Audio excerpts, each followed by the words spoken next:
नमस्ते, स्वागत तथा अभिवादन कार्यक्रम मेजर ऋषिमा र तपाईसँग छु म टीकाराम नेति। दर्शकबिन, एउटा पत्रकार या एउटा संचार गृहमा हुने एउटा संचारकर्मीले सधैँभरि अर्काकै समाचार भनेर दिन बिताउँछ, रात बिताउँछ अनि उसको दिनचर्या त्यसरी नै बितिरहेको हुन्छ। तर धेरैको समाचार बनाउनेहरुकै समाचार चाहिँ के हो भन्ने कुरा अर्को फेरि प्रसंग हुन सक्छ यहाँनेर। र त्यस्तै प्रसंगलाई आज हामीले यहाँनेर उकाउन खोजेका छौं। त्यो प्रसंग भनेको नेपालका संचार गृह र ती संचार गृहमा कार्यरत संचारकर्मी पत्रकारहरूको प्रसंग हो।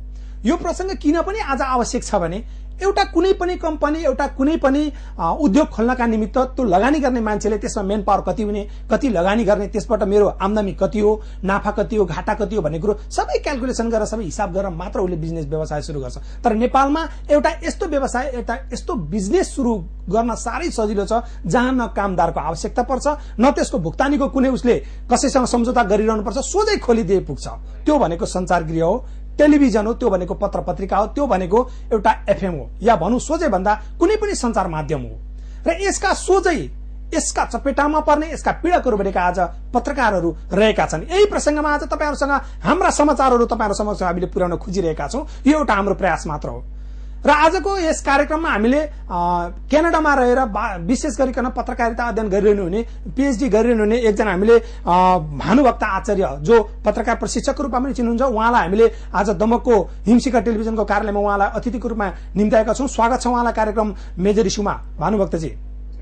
यसैगरी आज हामीले विराटनगर स्थित हाम्रो स्टुडियोमा हामीले राष्ट्रिय मानवाधिकार आयोगका पूर्वाञ्चलका संयोजक कोशराज नेउपानेलाई पत्रकारहरूको सन्दर्भमा केही बोल्नका निमित्त उहाँलाई हामीले निम्त्याएका छौं। कोशराजजी र सँगसँगै त्यहाँ हाम्रा पत्रकार अर्का एकजना विक्रम लुटेल हुनुहुन्छ, जो यसभन्दा अघि पत्रकार महासंघको चुनावमा चाहिँ अध्यक्ष पदमा उहाँ पराजित हुनुभएको छ। तथापि उहाँ एउटा नेकपा एमालेको भातृ संगठन नजिक रहेको प्रेस चौतारीको केन्द्रीय सदस्य समेत हुनुहुन्छ र उहाँ पुराना पत्रकार हुनुहुन्छ विराटनगरको। उहाँ विक्रम लिटो, उहाँहरू दुवैजनालाई स्वागत छ कार्यक्रम मेजर इस्युमा। धन्यवाद। नमस्कार। धन्यवाद। अब अलिकति थोरै प्रसंग प्रवेश गरौं। विक्रमजी, सबैभन्दा पहिला आज त आखिर तपाईकै समाचार हामीले सुरु गर्न लागिरहेका छौं, भनौं हाम्रै समाचार ल्याउन लागिरहेका छौं। तपाईले जति वर्ष पत्रकारिता गर्नुभयो, अहिलेसम्मको अनुभवमा तपाई यो क्षेत्रमा लागिकन तपाईका एकदमै नमिठा तीता अनुभव जसले सम्पूर्ण पत्रकारहरूको प्रतिनिधित्व गर्छ, त्यसमा तपाईको थोरै अनुभव सुनाइदिनुस् र नेपालको पत्रकारहरू कस्तो अवस्थामा छन् भन्ने कुरो थोरै तपाईको अनुभव सुनाइदिनुस् न। खास गरेर म विराटनगरमा 15 वर्षदेखि पत्रकारितामा क्रियाशील छु र यो बीचमा 2-3 वटा विषयहरू मलाई लाग्छ सबैभन्दा दयनीय अवस्था छन्। पहिलो आर्थिक अवस्था, पत्रकारहरूको आर्थिक समस्या दोस्रो कुरा हो। पहिलो कुरा त्यो हो भने दोस्रो कुरा पत्रकारहरूको सुरक्षाको कुरा हो र तेस्रो कुरा कहिलेकाहीँ पत्रकार भएकै हिसाबले भन्नुपर्छ, तेस्रो कुरा चाहिँ पत्रकार आफै भित्रको शुद्धिकरणको पाटो चाहिँ महत्वपूर्ण पाटो हो र मलाई लाग्छ मैले आफूले भोग्दै जाँदाखेरि चाहिँ यी 3 विषयसँग जोडेका कुराहरू चाहिँ महत्वपूर्ण विषय हुन् जस्तो मलाई लाग्छ।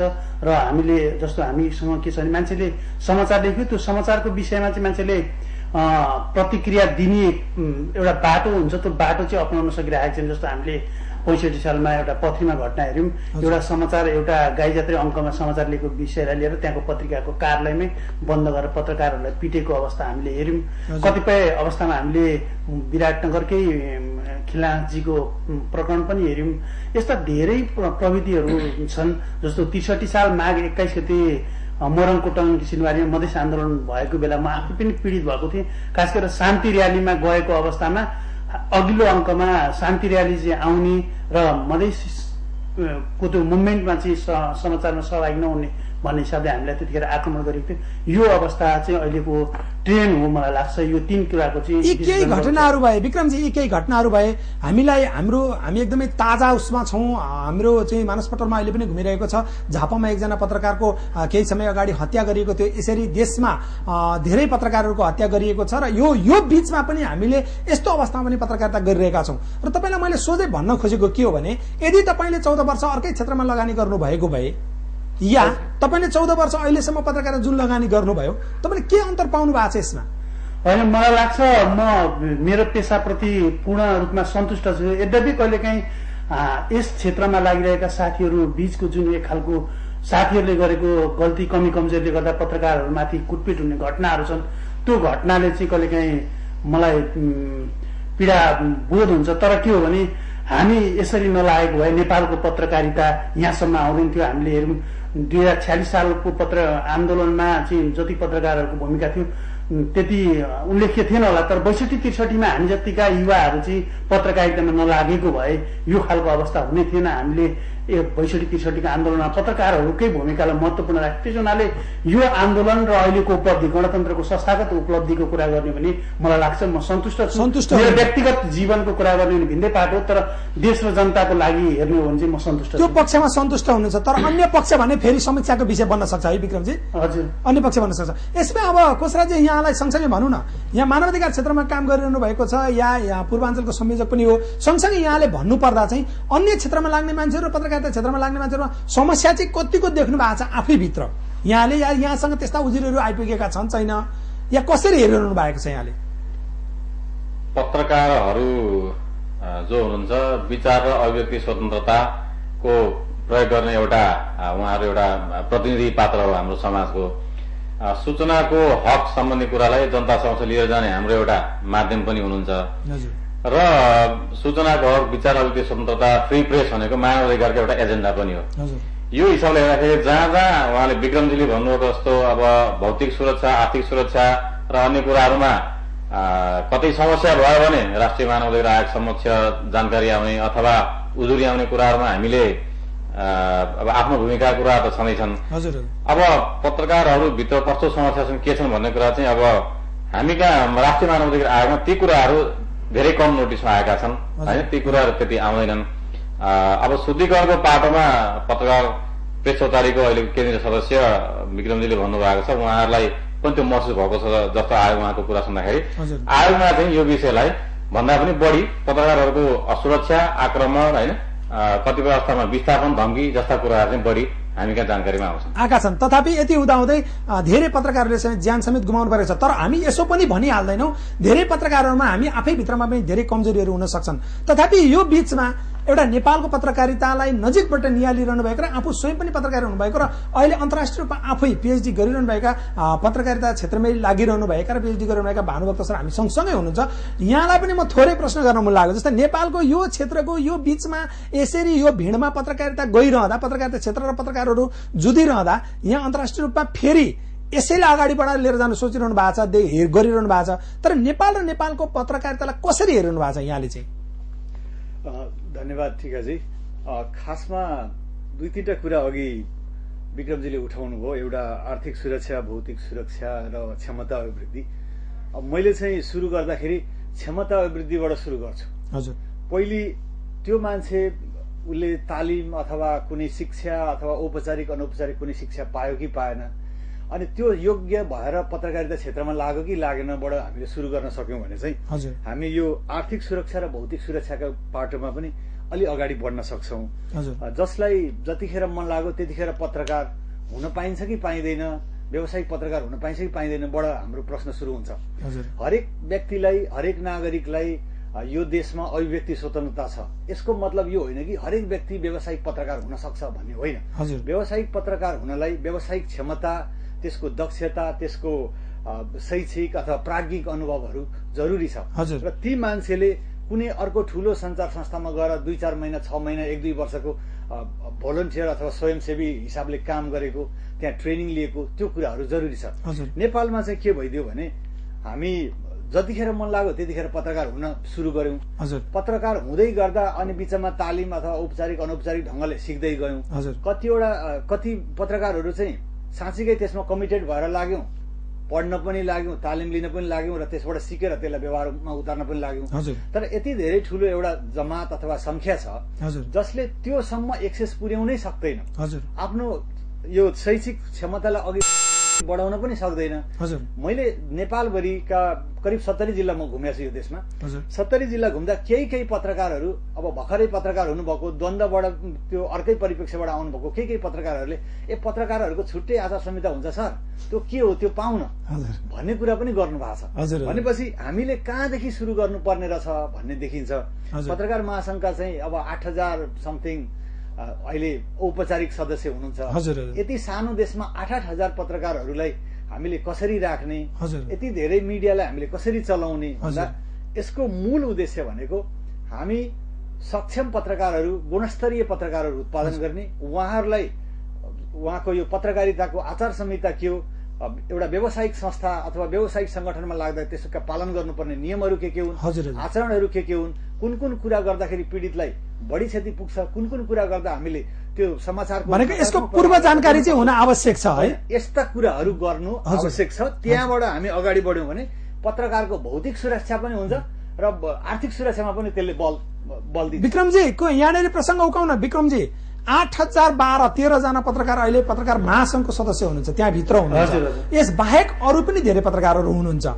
यसरी जसरी सञ्चार माध्यमहरू पलाउँदै गए त्यसरी नै पत्रकारहरू पनि पलाउँदै गए, या सञ्चारकर्मीहरू पनि बढ्दै गयो संख्या। अब हामीलाई थाहा छ पत्रकार हुनलाई वास्तवमा अहिले यदि प्र्याक्टिकली रूपमा प्रयोगात्मक रूपमा हेर्ने हो भने पत्रकार हुनलाई मात्रै कलम र कपी बोक्यो भने पत्रकार हुन सक्छ भन्ने एक खालको चाहिँ अहिले सोचाइ पनि अवधारणा छ र प्र्याक्टिकली त्यो देखिएको पनि छ। यति धेरै पत्रकारहरू आइरहँदा व्यावसायिक पत्रकारिता गरिरहने मान्छे अन्यहरूलाई कसरी असर गरेको छ र यसलाई अरू व्यवस्थित गर्न तपाईँले अहिलेसम्म भोग्नु भएको र तपाईँले देख्नु भएको कुरा चाहिँ यसलाई व्यवस्थित गर्न के गर्नु पर्ला र किन यसरी पत्रकारहरू बन्नका लागि मान्छे इच्छुक भएर आइरहेका छन्? मलाई लाग्छ पत्रकारहरू बन्नको लागि इच्छुक हुनुको एउटा कुरो के हो भने यसले जुन सुविधाहरू जस्तो भनौँ न पहुँचको कुरा हुन्छ। जस्तो एउटा पत्रकार भयो भने त्यसले के हुन्छ भने जिल्लामा रहँदा प्रमुख जिल्ला अधिकारी, प्रहरी प्रमुखदेखि लिएर केन्द्र काठमाडौँमा रहँदाखेरि त्यहाँको मन्त्री त्यो लेभलको एउटा खालको पहुँच भेट्ने जुन खालको चार्मिङ देखिरहेको छ त्यो हिसाबले एउटा मान्छेहरू आउँछ।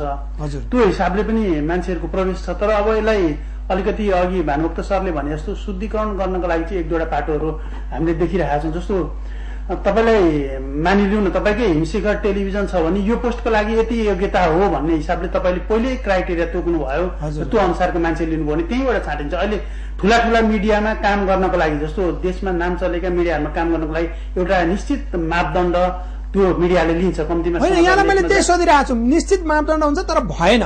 अनि धेरै पत्रकारहरू यहाँ जन्मिए क्या, र यसको बीचमा पनि तपाईँले पत्रकारिता गरिरहँदा तपाईँले देखेको अनुभव चाहिँ सेयर गरिदिनु न, मैले त्यो भन्न खोजिरहेको छु। होइन, खास गरेर अब पत्रकारहरू धेरै जन्मिए भन्दा पनि अब अघि हामीले तपाईँले सुरुमै कार्यक्रम सुरुवात गर्दा पनि लगानीको कुराहरू गरिराख्नु भएको थियो। अब अहिले चाहिँ हामीले यो कुरा उठेको चाहिँ मलाई लाग्छ 64 को गणतन्त्र यो संविधान सभाको निर्वाचन पछाडि चाहिँ हामीले यो घनीभूत ढङ्गले अलिक बढी ढङ्गले उठाइरहेको विषय हो। त्योभन्दा अगाडि चाहिँ हाम्रो मिसनको हिसाबले नै पत्रकारिता चलिरहेको थियो। हामीले गणतन्त्रको कुरा उठायौँ, कतिपय अवस्थामा द्वन्द्वमा लागेका साथीहरूले द्वन्द्व पत्रकारिताको नाममा गरिराख्नुभयो। अब यो मलाई लाग्छ भानुभक्त सरले भने जस्तो यो कुराहरू चाहिँ अब पछिल्लो समयमा आएर मलाई लाग्छ यो शुद्धिकरणको अवस्थामा हुन्छ। पत्रकार महासंघले पनि यो क्राइटेरिया पुगेका मान्छेहरू पहिला मैले महासंघको सदस्यता लिनको लागि चाहिँ मैले 2टा कटिङ पेश गर्दा हुन्थ्यो भने कम्तीमा अहिले प्राथमिक लेभलको एउटा शिक्षाको कुरा महासंघले गरेको छ, एसएलसी पास गरेको छ, आइए पास गरेको छ, बिए पास गरेको छ, एउटा क्राइटेरियामा छिर्दैछ। मलाई लाग्छ 4-5 वर्षभित्रमा यो क्राइटेरियाभित्र हामी मिट गरेर जान्छौँ। त्यसले अलिकति शुद्धिकरण गर्छ। तर के भने पत्रकार महासंघले मात्रै शुद्धिकरण गरेर हुँदैन, यो के भने पत्रकार महासंघभित्र जान नचाहने पनि सुधार उन्मुख छ। यहाँको भनाइ सोझै भन्नुपर्दा सुधार उन्मुख छ, सुधार उन्मुख छ नेपालको। अब अलिकति यसो गरौँ न, तर के भने पत्रकारहरूको व्यक्तिगत आनी बानी आचरणका कुराहरू, आचार संहिताको कुराहरू चाहिँ हामीले सुधार गर्न सकेका छैनौँ। तपाईँले अघि पत्रकारहरू मारिएको कुरा गर्नुभयो। ती कतिपय अवस्थामा पत्रकारहरू आफ्नै कारणले आचार संहितालाई कार्यान्वयन नगरेका कारणले आफूलाई के भने एक खालको म त कतिपय अवस्थामा पत्रकार भएकै हिसाबले म आफू हुँदा पनि डानेको साँडेको हिसाबले पनि भन्छु क्या, कहिले साथी त्यो हिसाबले जाँदा पनि केही समस्याहरू चाहिँ उब्जिएको छ। त्यसलाई चाहिँ हामीले गम्भीर रूपमा हेर्नुपर्छ। पूर्व मेचीदेखि भएका घटनादेखि कोशी हुँदै तपाईँलाई सगरमाथा र बारादेखि लिएर पश्चिम डडेलधुरासम्मका घटनामा जाँदाखेरि केही न केही पत्रकारहरूको कमजोरी चाहिँ छ। एउटा पत्रकार हुने पत्रकार मात्रै भएको कारण होइन, ऊ खानेपानीको अध्यक्ष बन्छ, ऊ तपाईँलाई के भने एउटा एनजिओको यहाँले भने जस्तै एउटा पत्रकार धेरैवटा संस्थाहरूमा पनि आबद्ध रहेको छ। दर्शक पनि त्यही भएर आज तपाईँहरूलाई हामीले के पनि आग्रह गरिरहेका छौँ, यदि तपाईँहरूसँग त्यस्तो कुनै गुनासो छ भने, तपाईँ कसैबाट प्रताडित हुनुभएको छ भने कृपया यहाँले कसैको नाममा उल्लेख नगरिकन आफ्ना समस्याहरू राख्न सक्नुहुन्छ र जसलाई हामी गम्भीरताका साथ लिएर निकायसम्म पनि पुर्याउन सक्छौँ। किनभने आज हामीसँग राष्ट्रिय मानवाधिकार आयोग पूर्वाञ्चलका संयोजक समेत हुनुहुन्छ र यहाँहरूको आज यो गुनासाका लागि हामीले 023-585-443 नम्बर टेलिफोन खुल्ला राखेका छौँ र यहाँहरूको गुनासो पनि आज हामी सुन्नेछौँ। सँगसँगै अब हामीले प्रसङ्ग केलाउन खोजेको के हो भने यहाँनिर लगानीकर्ताहरूको पनि कुरा आउँछ। अहिले सञ्चार माध्यममा लगानी गर्ने मान्छे कुन तहको मान्छे हो र उसले कहाँबाट त्यो लगानी गरिरहेको छ र कसरी पत्रकारहरूलाई उसले आफ्नो बहसमा पारिरहेको छ भन्ने प्रसङ्ग पनि अर्को हुन सक्छ। यसलाई पनि हामी सँगसँगै उठाउनेछौँ। कोषराजी, यहाँलाई म थोरै कुरा प्रसङ्ग सोध्न चाहन्छु। धेरै पत्रकारहरूले तलबमा आउँदा कुटाइ खाएका छन्, जसले तलब लिन जाँदाखेरि कुटाइ पनि खाएको प्रसङ्ग हामीसँग छ र काम गरेको पारिश्रमिक नदिएका पनि धेरै उदाहरण छन्। यहाँले के गरिरहनु भएको छ त्यस्ता ठाउँमा, त्यस्ता प्रसङ्गमा? मैले मानव अधिकार आयोगमा पत्रकारसँग सम्बन्धित भएर आउने विषयवस्तुमा आर्थिक पाटो र शुद्धिकरणको पाटोमा त्यति आएको छैन है, जस्तो तलबको कुरा गर्नुभयो। भौतिक असुरक्षा, आक्रमण, धम्की, विस्थापन जस्ता कुराहरू, हत्या जस्ता कुराहरू चाहिँ बढी आइरहेको छ र यो नआएर पनि हामीले खोजी यसमा काम गरिरहेको अवस्था पनि हो। अब तलब माग्दाखेरि कुनै खालको आक्रमण अथवा कुटपिट भयो भन्ने कुरा चाहिँ हामीले नेपाल सरकारले पनि यो कहाँ धेरै छोडिदिएको छ भन्दाखेरि न्यूनतम पारिश्रमिक निर्धारण समिति अथवा त्यो खालको अनुगमन गर्ने संयन्त्र बनाएर पत्रकार संस्थालाई पत्रकारिताकै माध्यमबाट त्यसलाई चाहिँ करेक्सन गर्ने अथवा त्यसलाई इम्प्लिमेन्ट गर्ने अनुगमन गर्ने संयन्त्र बनाएको हुनाले पनि होला राष्ट्रिय मानव अधिकार आयोगमा एउटा पनि निवेदन उजुरी अथवा कतैतिर भनौँ न यो मैले तलब पाइनँ दिलाइदिनु पर्यो भन्ने मैले थोरै रोकेँ। हामीसँग एकजना कलर आउनु भएको छ। हेलो, को कहाँबाट बोल्नुभयो? म रमेश कार्की विराटनगरबाट। हजुर, मेरो प्रश्न चाहिँ नि हाम्रो कोषराज नेपाने सर, नमस्कार, उहाँलाई म राम्रै चिन्छु भने र भानुभक्त सरलाई पनि।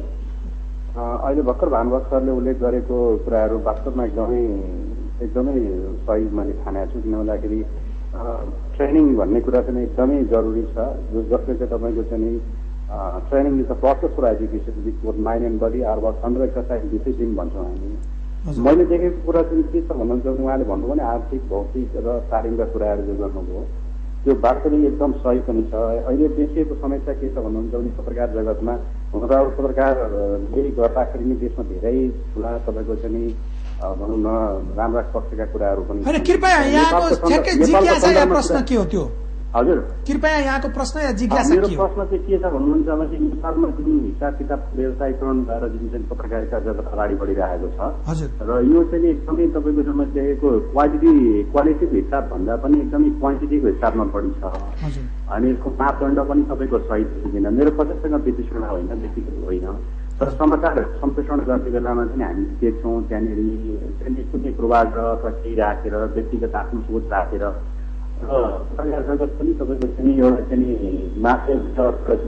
भनेको यहाँले भन्न खोज्नु भएको एउटा सञ्चारकर्मी पत्रकार अलि बढी संवेदनशील भएर रिपोर्टिङ गरिदिए हुन्थ्यो। धन्यवाद, यहाँलाई धन्यवाद। यही प्रश्न हाम्रो उहाँले सायदै भानुभक्त सरलाई राख्न खोजिरहनु भएको थियो। अलि बढी संवेदनशील भएनन् नेपालका पत्रकारहरू, अलि बढी रिपोर्टिङ गर्ने क्रममा अलिकति लापरवाही गरेको हो कि भन्ने उहाँको गुनासो। किन यस्तो हुन्छ भानुभक्त सर? संवेदनशील हुनलाई त्यो मैले के गर्नुपर्छ पत्रकार भएर भन्ने कुरा पहिले बुझ्नु पर्यो। म यो प्रोफेसनमा उसै आएँ, सोच्दै नसोची आएँ, अब गर्दै सिक्दै जान्छु भन्दाखेरि कुनै मान्छेले गाडी चलाउँदैछ अथवा गाडी छ, म अब यो हाँक्दै सिक्दै गर्छु भन्यो भने त्यसले बिचैमा लगेर लडाएर ती सबै मान्छे मार्न सक्छ। पत्रकारहरू पनि एउटा प्रोफेसनल मिडियामा आउनलाई तपाईँलाई ब्लग खोल्न अथवा सानोतिनो वेबसाइट खोल्न अथवा सानोतिनो कम्युनिटी पेपर आफ्नो संस्थाको हितको लागि चलाउनलाई त्यत्रो धेरै ट्रेनिङ आवश्यक छैन। तर यदि सबै मासलाई, पब्लिकलाई राष्ट्रिय मिडियामा, टेलिभिजनमा काम गर्छु भन्ने हो भने उसले पुरै त्यसको ज्ञान, सैद्धान्तिक ज्ञान पनि र व्यावहारिक ज्ञान पनि उसले लिएकै हुनुपर्छ।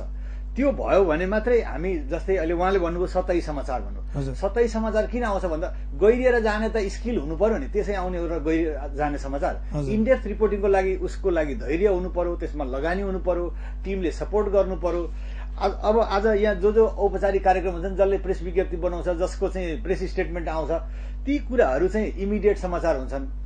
तर त्यो कुनै पर्दा पछाडिको घटना, कुनै भ्रष्टाचार भइरहेको कुरा, इमिडिएटली नदेखिने कुरा छ, त्यसमा पत्रकारहरूले त्यति ध्यान नदिनुको कारण चाहिँ त्यहाँ समाचार छ भनेर त्यो खोज रिपोर्टिङ खोजी पत्रकारिताको जुन एउटा अभ्यास हो त्यो अभ्यास हामीले गर्न नसकेको सिकाउन नसकेको प्र्याक्टिस हुन नसकेको कुरा पनि छ दक्षताको कमी हुन सक्छ हैन भानुभक्त सर दक्षताको पनि कमी हुन सक्छ हैन र सँगसँगै एउटा कुरा अलिकति उठाइदिनु न एउटा भनाइ छ नि नेपालीमा काम अनुसारको दाम हैन हजुर अब एउटा पत्रकारले पारिश्रमिक पाउँदैन पैसा पाउँदैन तर उसलाई पत्रकार बन्न रहर छ भन्नु बाध्यता पनि छ धेरै वर्ष गरिसक्यो अब अर्को पेसामा कसरी लाग्ने कन्टिन्युटी पनि गर्नु छ यसको बहानामा कोही पाठकलाई ठग्नुपर्छ यो भने होइन ठगिनुपर्छ यो भने होइन तर उसले के पायो भन्ने प्रसंगमा चाहिँ हामी प्रवेश गर्न सक्छौं कि सक्दैनौं पत्रकारले के पायो कुन पेसामा के पायो भनेर यदि उसले म यो पेसामा कति रिटर्न पाउँछु म कति लगानी गर्छु भनेर यदि उसले त्यो सोचेको भए त्यो पहिले पत्रकारितामा जान्छु कि जाँदैन छु भनेर उसले प्लान गर्थ्यो म पढ्छु कि पढ्दिनँ म कति लगानी गर्छु कति समय दिन्छु भन्थ्यो मान्छे पनि आफ्नो बहकाममा पत्रकार भएको छ हेर्नु त्यो अब एउटा संस्थालाई राज्यलाई फलानु निकायलाई मात्रै दोष दिने कुरा छैन यहाँ पत्रकार आफू पनि कति क्षमता दक्षता लिएर त्यो क्षेत्रमा प्रवेश गर्यो यहाँ कति मान्छे कुनै विषयमा मास्टर्स गरेर जाँदाखेरि पनि राम्रो पारिश्रमिक नपाएका पनि थुप्रै उदाहरण छन् त्यो कुराको बारेमा हामीले त्यति यो गहन रिपोर्टिङ गर्न सकेका छैनौं तर पत्रकार चाहिँ अब एसएलसी दिएका मितिबाट अथवा नदिएकै मितिबाट पनि पत्रकारहरू हुने पनि छ अब हामीले के गर्नु पर्यो भने यो क्षेत्र भनेको ख्यालको क्षेत्र होइन रहेछ यसले मासलाई इम्प्याक्ट पार्ने रहेछ त्यसो हुँदा यसका लागि औपचारिक अनौपचारिक दक्षता आवश्यक रहेछ यसबाट धेरै सिक्नुपर्ने रहेछ र हामीले लेखेका कुराले समाजलाई तत्कालै इम्प्याक्ट पार्न सक्ने भएको हुँदा यसमा चाहिँ केयरफुल्ली ह्यान्डल विथ केयर भन्ने हुन्छ नि एउटा त्यो कता कता कार्टुनमा लेख्या हुन्छ यसलाई सम्हालेर अगाडि बढ्नुपर्छ भन्ने तर्फ लाग्नु पर्यो अहिले चाहिँ जति पनि गर्दै गरेका पहिले पढ्न नभ्याउनु भएको पछि पढ्दै गर्नुभएको अथवा अभ्यासको आधारमा अगाडि बढ्नु भएको साथीहरू हुनुहुन्छ उहाँहरूले पनि यो कुरालाई रियलाइज गर्नु भएको छ साह्रै इम्पोर्टेन्ट कुरा के छ भने पहिले धेरै वर्ष पत्रकारिता गरिसक्नु भएको साथीहरू पनि अहिले जर्नलिजममा ब्याचलर्स मास्टर्स गरिरहनु भएको छ त्यो गर्नु किन जरुरी थियो जति सिकेँ मैले सिकेँ यति नै हो भन्ने हुन्थ्यो होला नि त भन्दा मलाई के थाहा छैन भन्ने कुरा जान्नलाई पनि पढ्नु पर्छ क्या मलाई थाहा छैन भन्ने कुरै थाहा नभएपछि त अनि मैले जति जानेछु त्यति नै सर्वोपरि हो भन्ने हो हुन सक्छ अलिकति भानुभक्त एउटा कुरालाई जोडौँ न त ल यहाँले भने जस्तै प्रोफेसनल जो पढेरै आउनुभयो है जसले डिग्री हासिल गर्नुभयो उहाँहरूले नै मात्रै पत्रकारिता गर्ने भने अहिले नेपालका यी मिडियाहरूमा तिनै पत्रकारहरूले पुग्ला र यी सबै सञ्चालन होला नि त त्यस्तो परिस्थिति छ त क्यानाडाको पत्रकार महासंघको उदाहरण दिन्छु म सिएजेको हजुर क्यानेडियन एसोसिएसन अफ जर्नलिस्ट भन्ने जुन संस्था छ नेपाल पत्रकार महासंघ भने जस्तो त्यहाँ 500 जना मात्रै पत्रकार महासंघ मेम्बर रहेछन् अब 500 समथिङ हुन लाग्यो त पनि त्यसभित्र छ भने म पनि स्टुडेन्ट मेम्बर हुन्थेँ यहाँ हाम्रोमा 8000 छन् नेपाल भन्दा क्यानाडा 69 टाइम्स ठुलो छ हजुर र त्यहाँ 3.5 करोड जनसंख्या छ हामी कहाँ अब 3.25 करोड छ हजुर हैन भनेपछि यति धेरै मिडिया आवश्यक थियो कि थिएन भन्ने बहस जन्मिनु जरुरी छ हजुर कैलाली भन्ने जिल्लामा 19 वटा दैनिक र 14 वटा एफएम रेडियो छन् हजुर हामीले यहाँ हिजो गर्दाखेरि झापा जिल्लामा पनि 14 वटा एफएम रेडियो र त्यस्तै 14-15 को हाराहारीमा दैनिक पत्रपत्रिकाहरू छन् यति धेरै पत्रपत्रिका जरुरी थियो कि थिएन यसलाई एकीकृत गरेर पनि जनतालाई सूचित गर्न सकिन्थ्यो कि सकिँदैन थियो अब त्यो बहस जरुरी छ थुप्रै सटर खोलेर थुप्रै घरै पछि एन्टेना ठहराएर मान्छे पछिका पत्रिका निकालेर मात्रै प्रेस स्वतन्त्र हुँदैन हजुर प्रेसको मुद्दा चाहिँ निरपेक्ष ढंगले तटस्थ ढंगले अगाडि आयो कि आएन त्यो महत्त्वपूर्ण कुरा हो यहीँनेर जोडौँ न त एउटा पत्रकार चाहिँ जहिले लुते भएको भई अनि अर्को संचार गृह उहिले काम गरिरहन्छ उ चाहिँ मोटाको मोटाई फेरि हैन सबै ठाउँमा त्यो पनि छैन तलबै दिन नसकेर सटर बन्द गर्नेहरू पनि छन् हजुर हैन हजुर त्यो चाहिँ अघि तपाईले सुरुमा उठाउनु भयो नि हजुर त्यो एउटा मिडिया पनि एउटा इन्डस्ट्री हो इन्डियामा मिडियालाई इन्डस्ट्रीकै रूपमा लिइन्छ र हामी कहाँ पनि त्यही हुने चलनमा छ हजुर धेरै लगानी छ करोडौं लगानी छ भने त्यो इन्डस्ट्रीको प्लान हुनु पर्यो त्यसले डिपोजिट राखेको हुनु पर्यो त्यसको चाहिँ उद्योग वाणिज्य मन्त्रालय कहाँ हो हजुर यति अरबको लगानी गर्छु यति करोड अथवा लाख म डिपोजिट गर्छु अनि त्यहाँ काम गर्ने कर्मचारीलाई म यस्तो यस्तो सेवा सुविधा दिन्छु यो वर्षसम्म म चलाउँछु भन्ने उसको प्लान हुनु पर्यो यहाँ त्यस्तो भएन यहाँ चाहिँ काँटा गर्दा गर्दै जग्गा दलाली गर्दा गर्दै अर्को व्यवसाय गर्दा गर्दै विदेशमा अलिकति कमाउँदा कमाउँदै नाफा हुने बित्तिकै एउटा रेडियो हो कि टिभी हो कि पत्रिका हो कि म के खोल्छु भन्दा यस्तो सनकको भरमा मिडिया खोल्नु पनि भएन हजुर अनि त्यो धेरै मिडिया खोलेपछि त सबैजना मान्छेलाई आफ्नो नामको आफ्नो प्रचारको अघि विक्रमजीले भन्नुभयो नि पब्लिसिटीको एक्सेसको अनि सेवा सुविधाका कुराहरू यस्ता कुराहरू मान्छेलाई लोभ लाग्ने कुरा भइगयो ती सबै पत्रकार हुने मान्छेले सुदूर भविष्यसम्म म पत्रकारिता गर्छु भनेर कमिटमेन्ट गरेर आएका छैनन्। यहाँबाट केही पब्लिसिटी होला र म अर्को अन्त फालानुला भन्ने धेरैजना भनेको एउटा प्लान हुनुपर्छ, त्यो प्लान भएको छैन नेपालमा। दर्शकबिन यतिखेर हामीले यही कुरालाई र यही प्रसङ्गलाई जोडिरहेका छौँ, हामीले भनिरहेका छौँ समाचार तपाईँको मात्र होइन, समाचार हाम्रो पनि बन्नुपर्छ, किनभने हामी सञ्चारकर्मी हौँ, हामी एउटा सञ्चार माध्यममा बसेर वर्षौंदेखि काम गरिरहेका छौँ। त्यसकारण हामीभित्र पनि पीडा व्यथा र हाम्रा पनि मर्म हुन सक्छन्। त्यति मात्रै होइन, हामीभित्र कमजोरी पनि हुन सक्छ। यसलाई तपाईँहरूले सुधार्ने प्रयत्न गर्नुपर्छ र हामी स्वयंले पनि यसमा तपाईँहरूलाई साथ दिनुपर्छ र तपाईँहरू पनि हामीलाई साथ दिनुपर्छ। तर आज हामीले यो प्रसङ्ग किन उठाइरहेका छौँ भने यतिखेर झापामा एउटा सानो मानवाधिकार र पत्रकारिता सम्बन्धी एउटा सानो सेमिनार गोष्ठी भइरहेको छ, जहाँ पत्रकारहरू संलग्न हुनुहुन्छ र त्यहाँ प्रशिक्षण दिने पत्रकारहरूलाई काम भइरहेको छ। यही प्रसङ्गमा हामीले यदि हामीभित्र सुधार गर्नुपर्ने र यसलाई अलिकति कसरी संशोधन गरेर लिएर जान सकिन्छ भन्ने विषयमा हामी अलिक बढी गम्भीर भएका छौँ। तर अब किन सञ्चार माध्यमहरू यसरी फस्टाइरहेका छन् र पत्रकारहरू स्वयंले के सुधार गर्न जरुरी छ भन्ने विषयमा तपाईँहरूसँग हामी फेरि व्यापक बहस गर्न आउने नै छौँ। अहिलेलाई भने एउटा सानो रिपोर्ट पछि हामी पुनः आउनेछौँ। हेर्दै रहनुलाई हिमशिखर टेलिभिजन।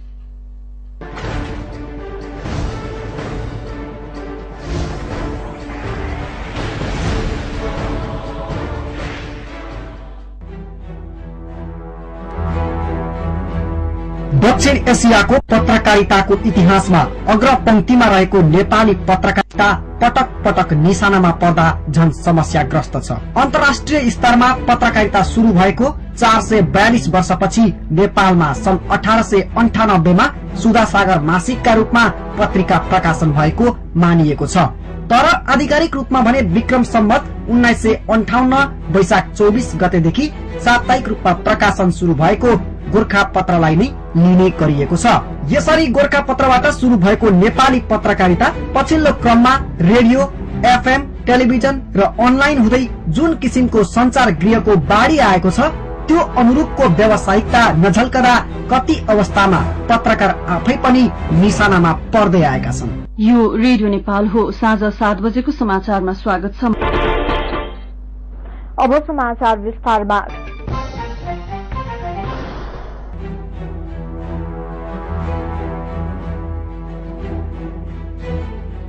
सुरुवातमा औंलामा गन्न सकिने पत्रकारहरू थिए, तर सञ्चार गृहमा भएको संख्यात्मक वृद्धिले पत्रकार पनि धमाधम जन्माइरहेको छ।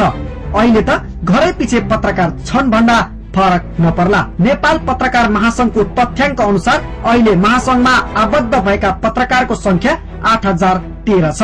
अनि राज्यको चौथो अंग भनिए पनि यहाँ भित्रका समस्या ऐजेरू चाहिँ बाहिर आइरहेका छन्। समाचार लेख्दा पनि समस्या, नलेख्दा पनि समस्या, समाचार पढ्दा पनि समस्या, नपढ्दा पनि समस्या। यस्तै खालका समस्याबाट प्रताडित भइरहेका छन् अहिले सञ्चारकर्मीहरू। पत्रकार महासंघले सार्वजनिक गरेको तथ्याङ्क अनुसार द्वन्द्वकालदेखि अहिलेसम्म मारिएका पत्रकारहरूको सूची यस्तो छ।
द्वन्द्वकालदेखि अहिलेसम्म बेपत्ता पारिएका पत्रकारहरूको सूची यस्तो छ।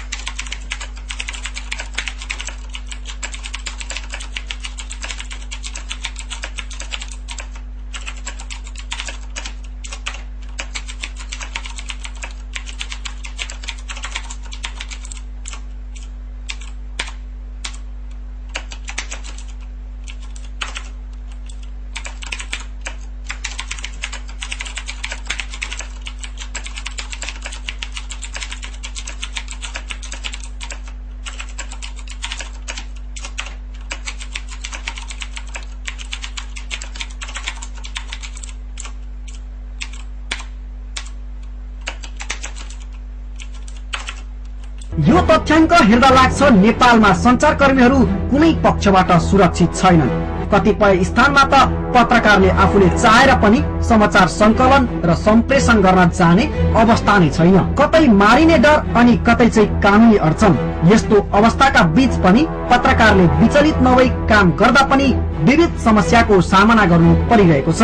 सञ्चारकर्मीले भोगेका समस्याहरू यस्ता छन्। भुटले सुताएर भिर्का गर्नाले सुरुकै पिरियडमा र यो पछि पिट्दाखेरि हातको एउटा हड्डी टुटेको थियो, त्यो पछि सुधारेर शान्ति आउँछ भने मैले पत्रकार छोडेर म छोड्छु। मैले त्यसम्म भनेको थिएँ, मैले उनीहरूसँग झुकेको त्यही गरेर। हुन त राज्यको चौथो अङ्ग भनिन्छ पत्रकारलाई, तर खै त त्यो व्यवहार। समाचार लेख्दा पनि समस्या अनि समाचार नलेख्दा पनि समस्या। आखिर यो समस्याबाट कहिले मुक्ति पाउलान् त सञ्चारकर्मीहरूले? के भन्छन् त पत्रकार महासंघ? समाजमा जब कुनै असामाजिक गतिविधि हुन्छ, समाजमा जब अलिकति भनौँ न एक खालको इरर आउँछ नि, पत्रकार त्यहाँ पुगिहाल्छ। ती मान्छेहरूमाथि हमला भइरहनु भनेको के हो भने अब त्यो लेयर सकिएपछि को आउँछ त? पत्रकारहरूले लेख्न छोड्छन्, पत्रकारहरूले सम्पादकीय टिप्पणीमा समाजमा भइरहेको व्यक्ति ल्याउन छोड्छन्, सम्पन्न भएका पुराणहरू आयोजना गरिएका समाचारहरू गर्न थाल्छन्। त्यसपछिको हमलामा को पर्छ? राजनीतिक दलहरू पर्छ, अरू पेसाकर्मीहरू पर्छ, अधिकार कर्मीहरू पर्छ।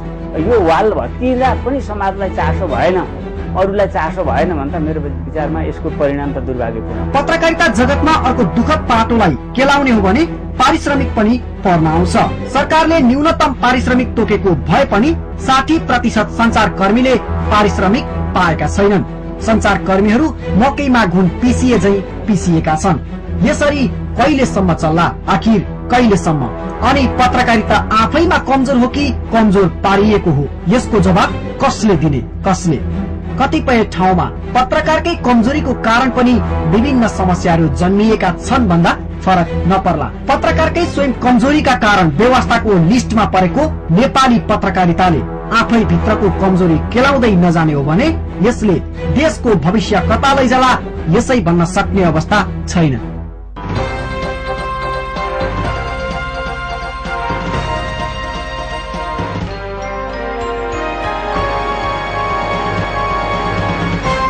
ब्रेकपछि स्वागत छ दर्शकबिन।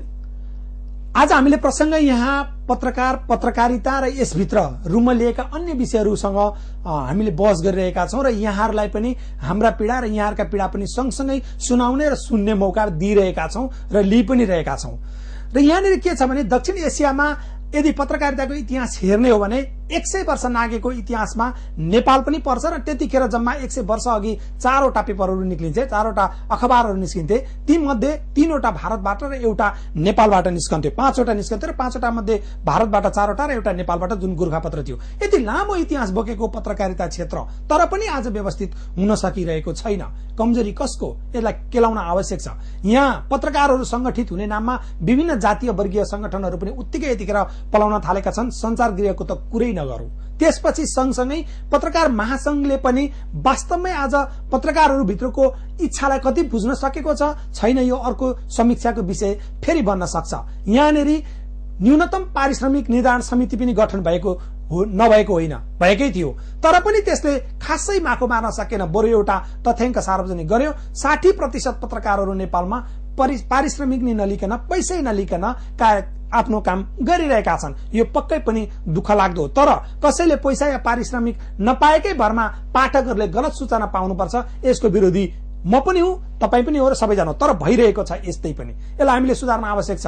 भानुभक्त सर, यहाँले हेर्नुभयो, यति रिपोर्ट हेर्नुभयो, यो रिपोर्टमा हामीले धेरै कुराहरू अगाडि ल्याइदिएका छौं र यहाँ पनि फेरि जहाँ गएर पढे पनि नेपालमै आएर पत्रकारिता गर्ने यहाँको सोच हुन सक्छ। यस बीचमा अब यसलाई व्यवस्थित गर्न यहाँले भनिरहनु भएको छ, आवश्यक छ, पढाइ आवश्यक छ, क्षमता अभिवृद्धिको कार्यक्रमहरू आवश्यक छ भनिरहनु भएको छ। तत्काल के गर्न सकिन्छ होला? यसमा जुन यहाँले एउटा रिपोर्ट देखाउनु भयो, जस्तै 800 भन्दा बढी पत्र पत्रिका साप्ताहिक दैनिक गरेर अथवा मासिकसम्म भनौं, 800 भन्दा बढी पत्र पत्रिका अहिले प्रकाशित भइराखेका छन्। प्रेस काउन्सिलको रिपोर्ट अनुसार 480वटा एफएम रेडियोले लाइसेन्स पाएर 350 भन्दा बढी सञ्चालनमा छन् अहिले, र 30 भन्दा बढी टेलिभिजनहरूको लाइसेन्स मा करिब आधा जति सञ्चालनमा छन्, केही सञ्चालन हुने क्रममा छन् भने यत्रो धेरै मिडिया हाम्रो देशलाई आवश्यक थियो कि थिएनबाट बहस सुरु गर्नुपर्छ। र पत्रकार महासंघमा कोही मान्छेले पत्रिका खोल्दैमा अथवा रेडियो टेलिभिजन खोल्दैमा एउटा पेशागत संगठनमा सदस्यता दिइहाल्नु पर्छ कि पर्दैन भन्ने अर्को बहस हुन सक्छ। किनभने जस्तै नेफेज भन्ने एउटा संस्था छ, यो नेपाल वातावरण पत्रकार समूह, सबै नेपालीको अधिकार हुँदो हो नि त मलाई पनि त्यहाँ जाउँ, म मेम्बर हुँ भने त्यहाँ करिब 150 पत्रकारहरू मात्रै छन् भन्दा व्यावसायिक संगठनले मैले कतिजना मेम्बरहरू लिने, कुन कुन क्याटेगोरीको लिने, कति पढेका लिने, कति काम गरेका लिने भनेर त्यो एउटा मापदण्ड बनाएर त्यही अनुसार जान सक्ने अधिकार छ। सारा संसार उठाउनुपर्छ भन्ने छैन। त्यसका लागि त्यो व्यावसायिक महासंघ हो एउटा। अर्को यहाँले के भन्नुभयो भने 60% जति पत्रकारहरूले तलब पाएको छैन, अब के गर्ने भन्नु। दिने कसले? आफूले पत्रिका खोलेको छ, आफै मालिक छ, आफै कामदार छ भनेपछि मैले चाहिँ यहाँ श्रमजीवी पत्रकार भन्दा पनि श्रमजीवी मालिक बढी देख्छु क्या। किनभने त्यहाँ एपोइन्टमेन्ट लेटर लिएर प्योर जागिर खाने पत्रकार कति, अथवा मेरो नै पत्रिका हो मैले लगानी गर्नुपर्छ भन्ने पत्रकार कति भन्दा यो श्रमजीवी मालिकहरूको भोल्युम ठूलो भएको र त्यो भोल्युम चाहिँ अहिले तपाईँले भन्नुभएको 60%मा त्यसको निकै ठूलो कन्ट्रिब्युसन देखेको भएर श्रमजीवी मालिकहरूको संख्या बढी भएको हो। त्यो श्रमजीवी पत्रकारै त्यो एपोइन्टमेन्ट लिएर म फुल टाइम तलबैमा जागिर मात्रै खान्छु भन्ने चाहिँ अलिक कम छ। यसको फेरि छुट्टै विश्लेषण हुनु जरुरी छ। अर्को कुरा, अब इमिडिएटली यसलाई सुधार्न कसो गर्नुपर्छ भन्दाखेरि चाहिँ एउटा हरेक जिल्लामा हामीलाई कतिवटा रेडियो चाहिने हो। अहिले रेडियो यो पत्र पत्रिका पनि कांग्रेस, एमाले, माओवादी, मधेस, जनजाति, दलित, कोनिके, गैर दलित त्यो सबै खालको पत्र पत्रिका, रेडियो पनि कांग्रेस, एमाले लगायत सबैको पत्र पत्रिका, रेडियो, टेलिभिजनमा पनि अहिले त्यो देखिन थालेको छ। भनेपछि यो सबै ठाउँमा हामीले राजनीतिक खण्डीकरण, जातीय खण्डीकरण, क्षेत्रीय खण्डीकरण यस्तो खण्डीकरण गरेपछि अस्वस्थ प्रतिस्पर्धा अभियसली अगाडि बढ्छ। एउटा कुरा। अर्को कुरा, दुनियाँमा नभएको एउटा हाम्रो देशको अर्को के चलन छ भने सबै पत्र पत्रिका, रेडियोलाई पनि, टेलिभिजनलाई थाहा छैन मलाई, रेडियोलाई पनि सूचना विभागले प्रेस काउन्सिलको वर्गीकरणको आधारमा महिनाको 20,000 25,000 दिने चलन छ। संसारमा पत्र पत्रिकालाई अरू किसिमको सेवा सुविधा, कागज ल्याउने सेवा सुविधा, कर नलगाउने सेवा सुविधा, अरू विभिन्न सेवा सुविधा हुन्छ, तर नगद दिने सेवा सुविधा हुँदैन। हाम्रो देशमा यो नगद दिने सेवा सुविधाले गर्दा एउटै मान्छेले 7 वटा पत्रिका दर्ता गर्ने अनि त्यो 7 वटा पत्रिका दर्ता गरेर त्यसलाई क अथवा ख वर्गमा पार्न खोज्ने र बढी पैसा त्यहाँबाट असुल्ने र सरकारबाट आएको पैसाले रोटेसनमा चलाउने। केही अब नाफा हुन्छ, केही घाटा हुन्छ। यहाँभित्र धेरै, यहाँले भने जस्तो यहाँभित्र धेरै, यी भित्रै पनि धेरै विकृतिहरू छन् जसलाई साँच्चै औल्याउन आवश्यक छ है।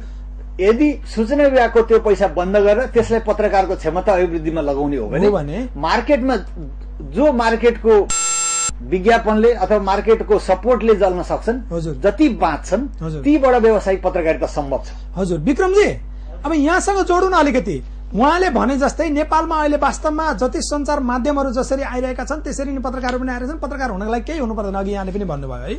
यो सँगसँगै अब लगानीकर्ता पनि होइ, रिपोर्टर पनि होइ, सम्पादक पनि सबै आफै भयो भने र अब प्रेस काउन्सिलबाट लिने सेवा सुविधाहरू, अन्य कुराहरू पनि उठिरहेका छन्। यो बीचमा नि यो पत्रकारिता गरिरहँदा तपाईँ सँगसँगै गरिरहनेहरूले बिना तलब पनि काम गरिरहनु भएको छ क्या? होइन, मसँग जोडेको कतिपय साथीहरूको तलब भन्दा पनि कम तलबमा काम गरिरहेको अवस्था, हजुर त्यो अवस्था छ। मलाई अलिकति भानुभक्त सरको कुरामा एक दुईवटा जोड दिन मन लागेको, उहाँको कुरामा केही समर्थन, केही अलिकति।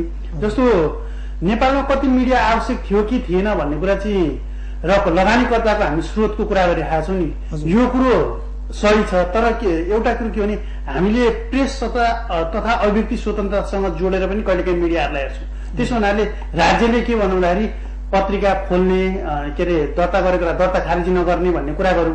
अनि लगानीकर्ताको मात्रै कुरा गर्दाखेरि के हो भन्दाखेरि त्यसले चाहिँ ठुला लगानीकर्ता मात्रै, हामी जस्तो गरिब मुलुकमा ठुला लगानीकर्ता अलिकति पैसा भएका मात्रै मान्छेको हातमा चाहिँ मिडिया पर्यो भने के अवस्था हुन्छ भन्ने खालको कुरा पनि हुन्छ। तपाईँले अस्ति मात्रै लोकमान सिंह कार्कीको विषयमा बहस हेर्नुभयो। अन्नपूर्ण दैनिक भन्ने एउटा पत्रिकाले लोकमान सिंह कार्कीको पक्षमा बहस गर, कान्तिपुरले चाहिँ विपक्षमा बहस गर्न मैले नामै किटेर भने अन्यथा नजाओस्। यो खालको एउटा संरचनाभित्र मात्रै बहसहरू सिर्जना हुन्छन् र त्यो एउटा पहुँचभित्र मात्रै जान्छ भन्ने मलाई लाग्छ। राज्यले चाहिँ आवाजविहीनहरूको आवाज बनाउनको लागि अलिकति सहुलियतहरू दिएको अवस्था छ। तर भानुभक्त सरले भने जस्तो नगदै अनुदान दिने कुराको चाहिँ म पनि विरोधी हुँ र यो कुराले धेरै विकृति जन्माएको छ। त्यसो हुनाले यो लगानीकर्ताको कुराहरूमा उठाएर हामी हेर्छौँ नि कहिलेकाहीँ लगानी चाहिँ यति यति हुनु पर्थ्यो भनेर यो अहिले 4-5 वर्षदेखि अलिक घनीभूत ढङ्गले आएको बहस हो। तर हामीले त्यो सँगसँगै त्यसका प्रेस तथा अभिव्यक्ति स्वतन्त्रता आवाजविहीनहरूको आवाज ल्याउनको लागि सामान्य स्तरको मान्छेहरूको अहिले पनि तपाईँको के अरे फर्स्ट पेजमा हेर्नु न, प्रचण्ड, बाबुराम, माधव नेपालदेखि बाहेक अरूको कसको समाचार आउँछ र? कम्तीमा त्यो लोकल पत्रिका, साप्ताहिक पत्रिकाले त्यहाँको गाउँको मान्छेहरूको समाचार त लेखेको छ नि त। त्यहाँ त प्रचण्डको समाचार आउँदैन नि, त्यहाँ त माधव नेपालको समाचार आउँदैन। त्यहाँ चाहिँ उर्लाबारीबाट पत्रिका निस्किन्छ, उर्लाबारीको गाविस अध्यक्षको आउला, त्यो खालको कुरा।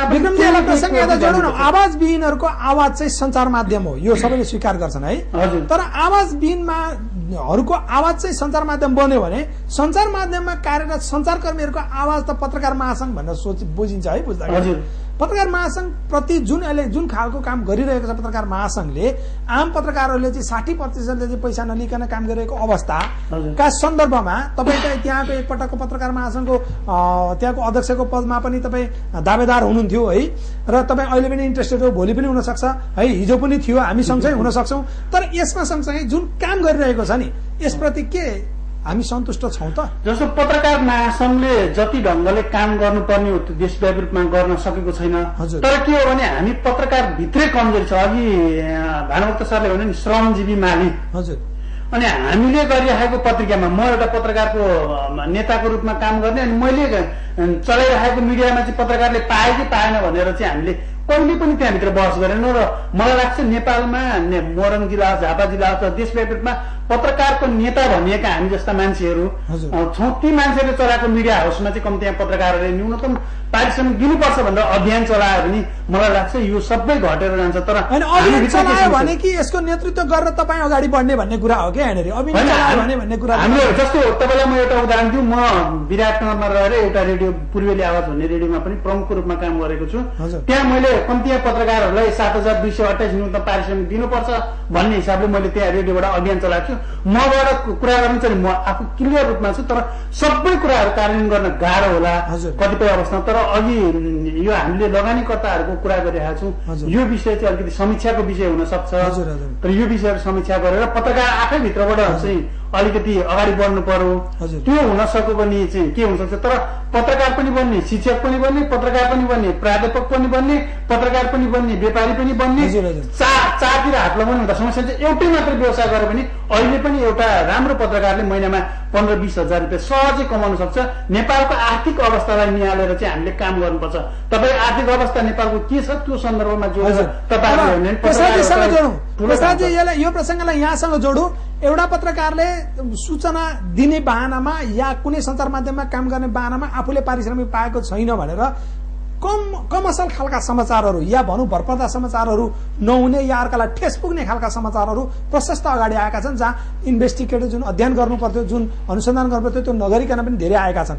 यस्तो सन्दर्भमा चाहिँ मानवाधिकार आयोगले दुईटै पक्षमा, एउटा पत्रकारको पक्षमा उसले नपाएको पारिश्रमिक नपाएको होइन र उसले आफ्नो दायित्व पूरा नगरेको सन्दर्भमा समाचार लेखेकै कारण अर्को मान्छेलाई असर गरेका घटनाहरूमा राष्ट्रिय मानवाधिकार आयोगले के गर्न सक्छ र के गर्दैछ? यहाँ पत्रकारको कारणले मानवाधिकार संरक्षण भएको, पीडितले न्याय पाएको कुरा त प्रशस्तै छन्, त्यसमा अहिले नजाउँ। तर तपाईँको आशय चाहिँ मिडियामा आएको समाचारको आधारमा कसैको अधिकार हुनुभयो अथवा कसैलाई केही असर पर्यो के गर्ने भन्नेमा राष्ट्रिय मानवाधिकार आयोग त छँदैछ। मलाई के लाग्छ भन्दाखेरि मिडियामा समाचार कस्तो ल्याउने कस्तो नल्याउने भन्ने कुरा एउटा आचार संहिता पत्रकार महासंघ आफैले प्रेस काउन्सिलले पनि जारी गरेको छ। त्यसको सन्दर्भमा त्यही कुनै मेकानिजम होला जसले चाहिँ त्यसको अनुगमन गर्ला, अथवा मिडियामा समाचार आएको कारणले अहिलेको मुलुकले चाहिँ फौजदारी कानूनहरू विभिन्न बनाएको छ, त्यही कानून नै उल्लङ्घन भयो भने अदालतमा पनि मुद्दा माग लाग्नु पर्ला होइन, त्यो पनि एउटा अवस्था छ। यहाँ चाहिँ हामीले अब विभिन्न संयन्त्रहरूको प्रयोग अलिक बढी हुने, तर अब राष्ट्रिय मानवाधिकार आयोगले चाहिँ हामी अनुगमन गरेर कुन पत्रिकाबाट कुन पत्रकारबाट होइन के भयो भन्ने कुराको जानकारी ध्यान आकर्षण गर्न सकिन्छ। तर अब आयोग आफैले स्वयं कानुनी कारवाही चलाउने अथवा त्यो खालको कुरालाई मुद्दामा लाने भन्ने अधिकार त हामीलाई छैन। हामी चाहिँ मुख्य रूपमा राज्यको यसो भनिदिनु न त। त्यसो भने यहाँसँग धेरै पत्रकार र पत्रिका या चाहिँ तपाईँको टेलिभिजन या रेडियो एफएमको विषयमा पनि धेरै जनगुनासोहरू चाहिँ सुनिन्छ, तर त्यो कम्प्लेन चाहिँ यहाँहरूसम्म आइपुग्दैन क्या? त्यो मुद्दा त्यहाँसम्म किन आइपुग्दैन? त्यो जनगुनासो मलाई लाग्छ मानव अधिकार सम्बन्धी उल्लङ्घन, स्पष्ट उल्लङ्घन भएको भए आयोगमा आउँथ्यो होला। तर पत्रकार आचार संहिताको विपरीत अथवा अन्य कामका विपरीत भएका कुरा ती संयन्त्रहरू जुन छन् ती सम्बन्धित संयन्त्रमै जान्छन् होला। जस्तो इक्जाम्पलको लागि अब कुनै एउटा महिलाको होइन कुनै सम्पादन नगरिकन संवेदनशील कुराहरूमा कुनै फोटो जस्तै आयो भने अहिले हामी दुईटा बहस गर्छौँ नि। एकापट्टि जस्तो फेसबुक इन्टरनेट मिडिया त्यसमा आउने हामी साइबर क्राइमको कुरा पनि गर्छौँ, अर्कोपट्टि त्यो कुरा चाहिँ पत्रकार आचार संहिता विपरीत भन्ने कुरा पनि गर्छौँ। भने यो कतिपय कुरा त्यो सम्बन्धमा त्यो संयन्त्रमा पनि जान्छ, त्यसले गर्दा पनि राष्ट्रिय मानव अधिकार आयोग नआएको होला। तर अब यो स्पष्ट रूपमा मानव अधिकार उल्लङ्घन भएको भए आयोगमा आउँथ्यो। त्यो चाहिँ आचार संहिता विपरीत र प्रचलित कानुन विपरीत भएको कारणले गर्दाखेरि अन्य संयन्त्रमा जान्छ। हामी यस्तो लाग्छ भानुभक्त सर, यहाँले भने जस्तै अध्यक्ष पत्रकारहरू होइन, यहाँले भने जस्तै जुनसुकै बेला हिँड्दा हिँड्दै बनेका पत्रकारहरूले त्यति समाचार त्यति संवेदनशील भएर साँच्चै मानव अधिकारको क्षेत्रमा राष्ट्रिय अन्तर्राष्ट्रिय सन्धि महासन्धिका कुराहरूमादेखि लिएर हरेक कुरामा ध्यान पुर्याएर त्यत्रो उसले चाहिँ अध्ययन गरेर समाचार लेखेको होला र असर नपुगेको होला। अहिले भर्खरै कोषरा सरले भने जस्तो मानव अधिकार उल्लङ्घन नभएको होला, त्यसकारण नआएको होला, पत्रकार आचार संहितासम्म चाहिँ उल्लङ्घन भएको हुनसक्छ भन्ने कन्डिसन नै होला त? त्यस्तो केही होइन। अब यस्तो हुन्छ, पत्रकारले उसले नियत र नियतिको कुरा हुन्छ होइन। नियत बस उसले अथवा जान कसैलाई बिगारौं अथवा कसैको चाहिँ बदनाम गरेर त्यसबाट केही फाइदा लिउँ अथवा त्यस्तो भन्ने छ भने त्यो त आचार संहिता लगायत त्यसलाई फौजदारी कानुनी लगाउनु पर्छ भन्छु म। प्रेस काउन्सिलले आचार संहितामा सचेत गराउने सामान्य प्रक्रिया पुर्याउनु बाहेक प्रेस काउन्सिलले त्यत्रो धेरै अधिकार छैन। त्यो त अदालती प्रक्रियामा गएर फौजदारी अभियोगमै अगाडि बढ्नुपर्छ। नत्र पत्रकार पनि मान्छे हो, ऊ पनि सच्चिनै सुध्रिनुपर्छ र देशको कानुनलाई उसले मान्नुपर्छ। तर समस्या के भयो भने अहिले धेरै मिडिया खुल्दा र नेपालको आर्थिक अवस्था, मार्केट, जुन विज्ञापनले अथवा कुनै सपोर्टबाट चाहिँ मिडिया सञ्चालन हुनुपर्ने, मिडियाको आफ्नै उत्पादन सेलबाट मिडिया सञ्चालन नहुने यो अर्कै खालको बिजनेस भएको कारणले गर्दाखेरि नेपालको आर्थिक अवस्था चाहिँ घट्दै जाने अथवा नबढ्ने, मिडिया चाहिँ रातारात बढ्ने हुँदाखेरि हामीलाई समस्या भएको। यो कुरामा चाहिँ अहिले काठमाडौँमा एउटा बडो पपुलर एउटा कोटेसन जोक्स के भनौँ, जागिर पनि तलब पनि भन्ने कुरा आएको छ क्या। तँलाई जागिर दिएँ भने म तँलाई तलब दिन्न, तलब चाहिँ त अन्तै उठाएर खा भने जस्तो म फलानु मिडियामा छु, एउटा आइडी कार्ड बोकेँ, अब म चाहिँ मार्केटमा गएर कसैलाई थर्काएर तर्साएर अथवा फकाएर कसरी खाने हो खा भने जस्तो खालको पाराले काठमाडौँमा मिडियाहरू चलिरहेछन्, ठूला मिडियाहरू। किनभने काठमाडौँको पनि अहिले आर्थिक अवस्था अलि सुध्रेको छैन अथवा त्यो सबै मिडियालाई धान्न सक्ने छैन भनेपछि बाहिर पनि त्यस्तो समस्या होला भने अब जागिर खाने लाइसेन्स मात्रै भयो पत्रकारिता र तलब चाहिँ मार्केटमा उठाउनु पर्ने हो भने त्यहाँ इथिकल कुराको गुन्जायसै हुँदैन। हजुर, यो कारणले गर्दा अब चाहिँ हामीले अघि विक्रमजीले पनि उठाउनु भएको थियो, अब चाहिँ हामीले एउटा जिल्लामा कतिवटा खालका रेडियो चाहिन्छन् अथवा कतिवटा चाहिँ पत्रिका चाहिन्छन्, कतिवटा चाहिँ टेलिभिजन चाहिन्छ भन्ने बहस पनि एउटा गर्नु पर्यो। टेलिभिजन त एकदम कम छन्, त्यसमा बहस नगरे पनि हुन्छ। तर ती सबै रेडियो टेलिभिजन पत्रिका पार्टीगत छन्, जातीय छन्, धार्मिक छन्, कुन कुन छन् भने त्यसलाई न्युट्रल गर्नु पर्यो। त्यो न्युट्रल भयो भने हामीलाई थोरै रेडियो थोरै टेलिभिजनले पुग्छ। ती न्युट्रल छन् कि छैनन्, एउटा पक्षमा एउटा दलमा एउटा आस्थामा मात्रै तिनले जोड दिन्छन् कि अथवा तिनले न्युट्रल समाचार भन्छन्। न्युट्रल बनाउनु पर्यो। भानुभक्त चाहिँ अलिकति प्रश्न जोड्नु न। जस्तै हामीसँग एकदमै समय कम छ, एकदमै समय कम छ र यहाँलाई म अन्तमा के सोध्न चाहन्छु भने जस्तै यो अहिले हाम्रो आम सञ्चार माध्यम जसरी नेपालमा अगाडि बढिरहेछ द्रुत गतिमा र पत्रकारहरू पनि त्यसरी नै आकर्षित हुने क्रम जारी छ, यसलाई हामी इन्टरनेसनल लेभलको अन्तर्राष्ट्रिय लेभलमा लगेर यहाँको पत्रकार र पत्रकारिता क्षेत्रलाई आम सञ्चारको विकास चाहिँ कसरी गर्न सक्छौँ? एकदम छोटो शब्दमा राखिदिनु, हामीसँग समय एकदमै कम छ। एउटा चाहिँ पत्रकारिता अथवा आम सञ्चार र पत्रकारिता पढेका सबै मान्छे पत्रकार हुनुपर्छ भन्ने छैन। त्यसमा सूचना अधिकृत, प्रवक्तादेखि public relation officer, front desk officer, media management, थुप्रै विभिन्न विकल्पहरू छन्। हामीले त्यो थाहा नपाएर सबै पत्रकार हुने एउटा चलन बढ्यो। यसलाई हामीले रोकेर अरू पनि विकल्प छन् भन्नेतिर जानुपर्छ, नम्बर 1। नम्बर 2, हामीले भइसकेका जतिले हामीले लाइसेन्स दिइसकेका छौँ रेडियो टेलिभिजन अथवा पत्र पत्रिकालाई भने त्यो सबै एकै ठाउँमा खुलेर एकै ठाउँमा प्रदर्शित गरेका छन् कि ती विभिन्न ठाउँमा खुलेर भौगोलिक हिसाबले पनि ती सही ठाउँमा छन् अथवा कम्युनिटीको हिसाबले पनि सही ठाउँमा छन् भनेर तिनलाई रिलोकेट गर्नुपर्छ। भिड हुने ठाउँमा एकै ठाउँमा 17वटा एफएम, नहुने ठाउँमा केही पनि नहुनेबाट त्यसलाई बचाउनुपर्छ। दोस्रो कुरा। तेस्रो कुरा चाहिँ हामीले पार्टी पत्रकारिता अथवा जातीय पत्रकारिता भन्दा यसलाई चाहिँ एउटा तटस्थ पत्रकारिता गर्न सक्यो भने धेरै रेडियो टेलिभिजन चाहिँदैन। यो अलिक कमले पनि पुग्छ भन्ने अर्को पनि मेसेज हामी दिन सक्छौँ। हजुर, अब विक्रमजीसँग छिरौँ। विक्रमजी, अब हामीले गर्दै गरेको पत्रकारितामा धेरै कुराको अब सुधारको खाँचो छ, धेरै कुराहरू आइरहेछ र वास्तवमा पाठकहरूले पनि हामीलाई बुझ्न नसकेको पनि हुन सक्छ। ती सबै कुराहरू पनि ल्याउनु पर्ने छ। तर यही बीचबाट हामीले अहिले तत्काललाई हामीले निष्पक्ष निडर पत्रकारिता गर्न, पत्रकार पनि सुरक्षित हो र पाठकले पनि सही सूचना पाओस् भन्नका लागि प्र्याक्टिकल्ली गर्ने तपाईँ हामी नै हो। के गर्नु पर्ला तत्काल?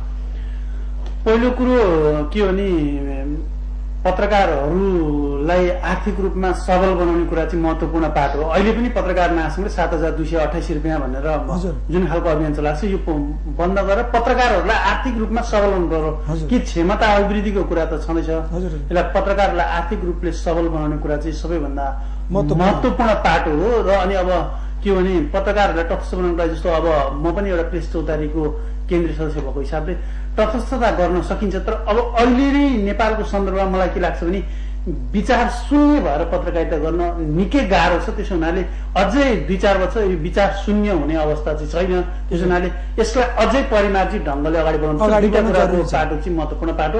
पहिलो कुरो पत्रकारलाई आर्थिक सबल बनाउने कुरा, दोस्रो कुरो क्षमता अभिवृद्धि गर्ने कुरा, र तेस्रो कुरो एउटा पढाइ सँगसँगै अनुभव आदान प्रदान पनि महत्वपूर्ण कुरो हो। पत्रकारितामा डिग्री गरेको मान्छेले मात्रै पत्रकारिता गर्न सक्छ। त्यो सँगसँगै व्यवहारिक ज्ञान पनि चाहिन्छ, किनभने सोसाइटी बुझ्नु पर्यो, समाज बुझ्नु पर्यो, कुन मान्छे कहाँ बस्छ, सबै कुराहरूको अनुभव चाहिँ चाहिन्छ। धन्यवाद। यही प्रसङ्ग हाम्रो कोषराजीसँग हो। कोषराजी, यहाँले भने जस्तै उजुरीहरू मात्रै आएपछि यसलाई अगाडि बढाउने हो या एउटा पत्रकारको कारण अर्को मान्छेलाई कति असर गरिरहेको छ, उसको मानवाधिकार कति उल्लङ्घन भइरहेको छ, या एउटा पत्रकारले समाचार लेखेकै कारण उसको ज्यानसम्म गयो या ऊ जोखिममा पर्यो भन्ने यस्ता विषयलाई मानवाधिकार आयोगले अब कसरी हेर्न सक्छ? यो टेलिभिजन मार्फत आम पाठक, दर्शक र आम पत्रकारलाई यहाँले केही कम्तीमा उनीहरूलाई जवाब चाहिँ दिनु पर्यो।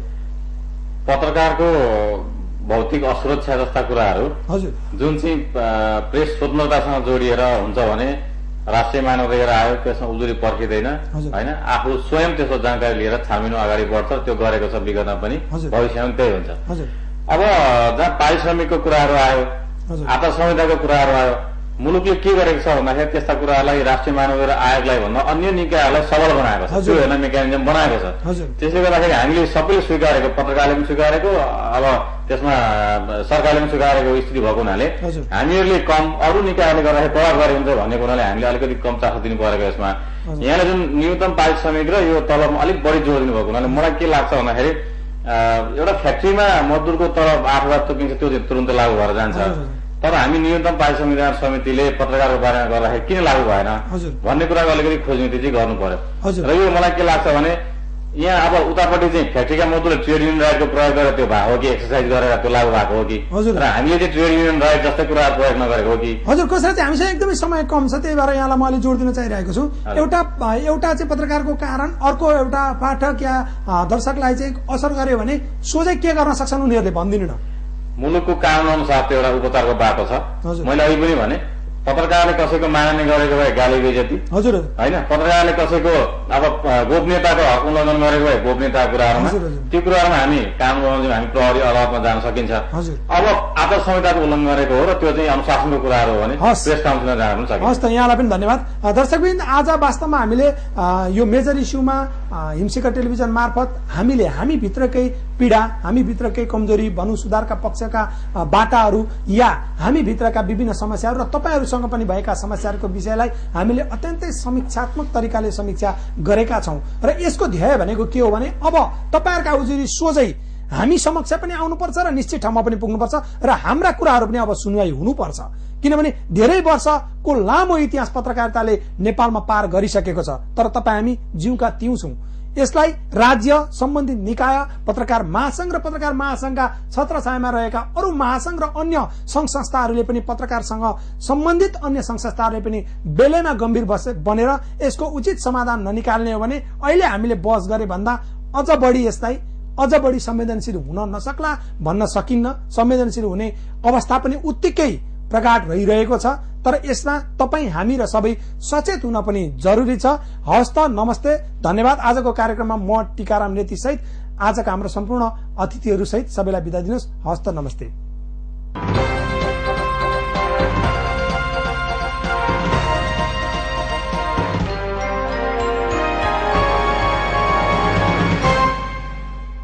Sponsored by Pashupati TMT turbo consteel bar.